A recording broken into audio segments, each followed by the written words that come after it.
여러분 안녕하십니까, 진성호입니다.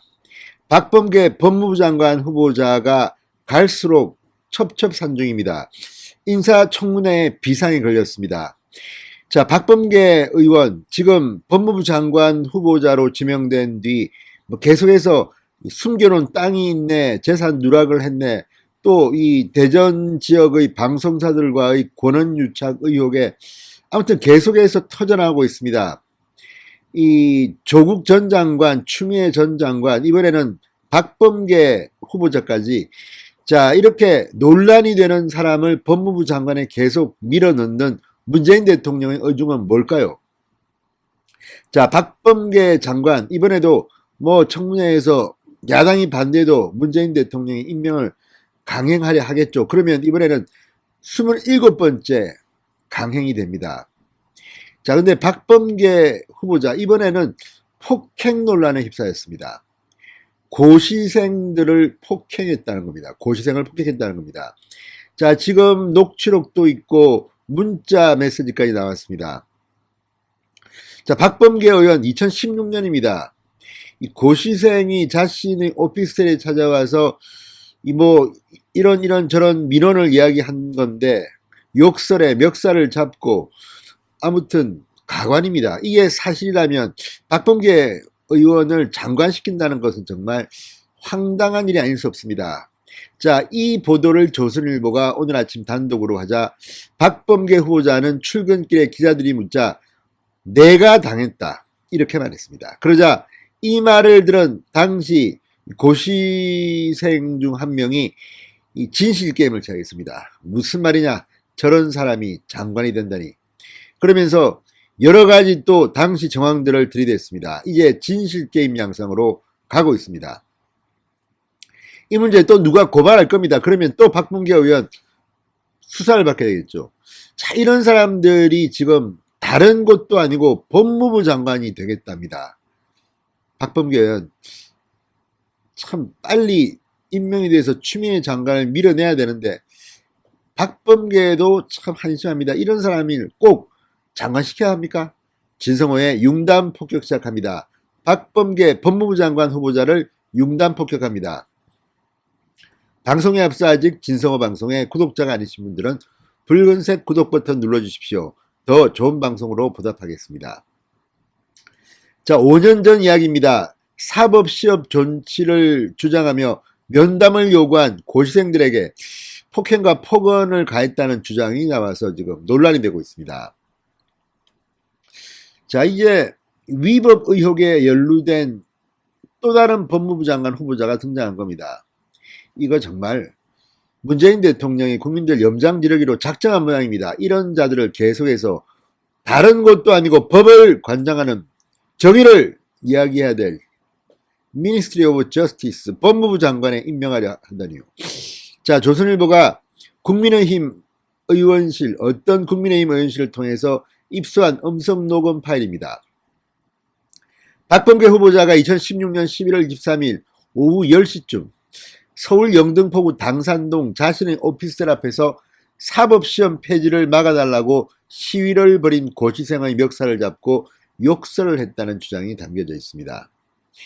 자신을 피해자라고 밝힌 그 고시생은 박범계 의원이 나를 보자마자 멱살을 잡고 수행비서를 시켜 강제로 내 얼굴 사진을 찍었다. 너무 황당해서 너무 당황해서 자리를 모면하려고 도망가려 했는데 가방을 잡아채 붙잡았다. 이렇게 주장했습니다. 그는 박범계 의원에게 저희가 너무 절박해서 왔다. 얘기 한 번만 들어달라고 무릎을 꿇었다. 현장에 있던 나머지 고시생 한 명은 박범계 의원에게서 알코올 냄새를 맡았다고 말했습니다. 술 냄새가 난다는 것으로 들립니다. 자, 박범계 의원이 밤 10시입니다. 술이 취해서 면담을 요구한 고시생들의 멱살을 잡고 욕설을 하고 그랬다는 이야기일까요? 상당히 강압적인 분위기였던 것으로 보입니다.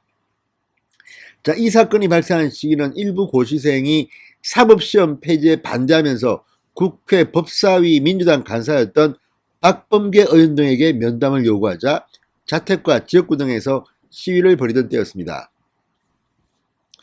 자, 박 후보자는 자기 집 앞까지 찾아온 고시생들에게 협박죄, 개인정보보호법 위반 등을 언급하며 항의했다고 합니다. 박 후보자 측은 조선일보의 해명 요청에 귀가하려고 했는데 갑자기 청년 몇 명이 둘러싸서 급히 수행비서를 불러 사진을 찍으라고 했던 것이다.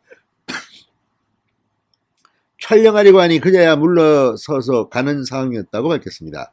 폭행 폭언은 없었다고 됐습니다. 자, 그런데 이런 보도가 나오고 난 뒤 박범계 의원이 거꾸로 내가 당했다는 주장을 하자 당사자들이 다시 발칵했습니다. 자, 한국경제가 이들의 제보를 받고 또 후속 기사를 썼습니다. 박범계 폭행 피해자 동료가 술 냄새에 멱살을 잡고 욕설을 했다고 주장한 겁니다. 자, 이 지금 박범계 의원과 이들 고시생들 간의 진실 게임을 보면 누가 봐도 갑은 박범계, 을은 고시생들입니다. 그리고 상당히 구체적인 정황들도 녹음 파일이 있고 문자 메시지도 나왔는데 박범계 의원은 본인이 억울하다는 입장인 것으로 보입니다. 자, 당시 현장에 있었다는 피해 고시생 동료 A씨가 이 한국경제에 이렇게 말했습니다. 당시 고시생 5, 6명이 현장에 있었다. 박범계 후보자를 보자마자 사실을 존치시켜달라며 무릎을 꿇고 빌었는데 박범계 후보자가 다짜고짜 피해자 멱살을 잡고 흔들었다. 밤 10시경이었는데 술 냄새가 났다고 말했습니다. 자, A씨는 피해 당사자와는 현재 연락이 안 된다. 원래부터 친분이 있는 사이는 아니었고 사시 존치를 위해서 모였던 것이다. 피해자는 현재 평범하게 직장 생활을 하고 있는 것으로 안다고 말했습니다.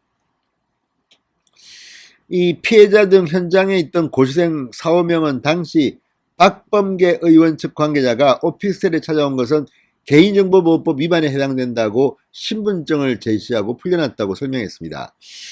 자, 이 오피스텔 앞 2016년 11월 16일 23일이었습니다. A씨는 박 후보자 재산 공개 내역에 해당 오피스텔 주소가 있어 찾아간 것이다. 불법적으로 개인정보를 추적한 것이 아니었다. 공동현관 안으로도 들어가지 않았다. 오피스텔 앞 인도에서 시위를 하고 있었을 뿐인데 그런 일을 당했다고 말했습니다. 무릎을 꿇고 사시 존치를 부탁하는 우리들을 보자 박범계 후보는 폭언을 하며 화를 냈다. 저희도 민원인인데 민원인을 보자마자 그런 행동을 한다는 게 이해가 안 됐다. 보좌진들이 우리들 얼굴 사진을 찍었다. 얼굴 사진을 찍겠다며 모자를 강제로 벗기기도 했다고 주장했습니다. 자, 어쨌든 이런 것들을 보면 일부 국회의원들 정말 갑질도 대단하다는 생각이 듭니다. 민원인을 보고 이렇게 얼굴 사진을 찍고 모자를 벗기고 찍고 주민등록증을 보자. 이것도 참 아무튼 상당히 황당합니다. 황당해요. 자, 어쨌든 이 폭행 신고를 하지 않은 이유에 대해서는 이렇게 말합니다. 혹시라도 사시존치와 관련해 불이익을 주지 않을까 우려돼 제대로 대응하지 못했다. 당시 학생 신분들이라 어찌 대응할지도 몰랐다. A씨는 다만 사건 다음날 박범계 후보자 본인에게 항의 문자를 보냈지만 항의 문자에 답장은 없었다고 말했습니다. 자, 이 항의 문자 메시지를 보면 당시 상황이 비교적 상세하게 묘사되어 있습니다. 자, A씨는 고시생 폭행 사건이 급조된 주장이 아니라는 근거다. 뒤늦게 당시 CCTV를 확인해 봤는데 공교롭게도 당시 시간대 CCTV만 존재하지 않더라고 말했습니다. 자, 박범계 후보자 측이 오히려 폭행당할 뻔했다고 주장한 데 대해서는 구체적으로 저희가 어떻게 위협을 했다는 것인지 말해줬으면 좋겠다. 우리는 박범계 후보를 보자마자 무릎을 꿇고 업수한 것이 전부다. 반면 이 박범계 후보자 측은 고시생 폭행 의혹에 대해서 사실과 반대다. 제가 폭행당할 뻔했다고 주장한 바 있습니다. 박범계 측은 당시 후보자가 밤 10시쯤 귀가했는데 한 1층에서 대여섯 명이 다가와 둘러쌌고 일부는 마스크까지 쓰고 있었다. 박 후보자가 놀라서 내 숙소를 어떻게 알았느냐 하고 멈칫하고 멀리 있던 수행비서가 와서 사진을 찍으니 그제서야 물러섰다. 비서가 아무리 목소리를 내고 싶어도 혼자 사시는 곳에 이렇게 늦은 밤에 찾아오시면 어떡하냐고 재창의했고 당시 고시생들로부터 사과를 받았다고 말했습니다. 그런데 이 문자 메시지를 보면 상당히 구체적입니다. 여기 보면 취업비까지 나옵니다. 자, 의원님과 보좌진에 의한 잘못된 부분에 대하여 진심 어린 사과를 하고 피해 학생에 대하여 치료비를 부담하는 것이 도리가 아니겠습니까? 현재 피해자가 엄살 내지 감정의 거짓이 없으면 의원님도 현장 분위기로 알 수 있지 않습니까? 당시의 CCTV를 보아도 그렇습니다. 최초 의원님의 일방적인 욕설과 고압적인 언사에 겁먹고 도망간 사실만 보아도 이것은 거짓이 아님을 의원님의 많은 경험칙상 인식하리라 믿습니다. 이런 부분도 있고, 또 여기 보면 안녕하세요 누굽니다. 의원님께서 저희 고시생들의 가방을 채가고 고시생들의 얼굴과 주민등록증을 사진으로 찍고 저희들에게 욕설과 고함을 하신 부분에 대해 저희들은 적잖이 실망했습니다. 저희 고시생들은 읍소를 드리려고 무릎 꿇고 앉아있던 상황이었습니다. 저희들도 이미 30대 중후반이고 의원님께서 그런 험할 반말을 들을 나이는 아닙니다.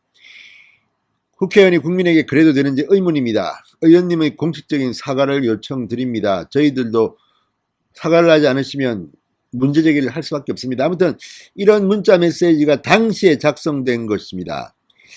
2016년 11월 24일에 작성된 이 문자 메시지를 근거로 이들은 내놓습니다. 자, 이걸 보면 물론 박범계 의원이 한밤에 자신이 오피스텔에 찾아온 것에 대해서 굉장히 두려움을 느낄 수도 있습니다.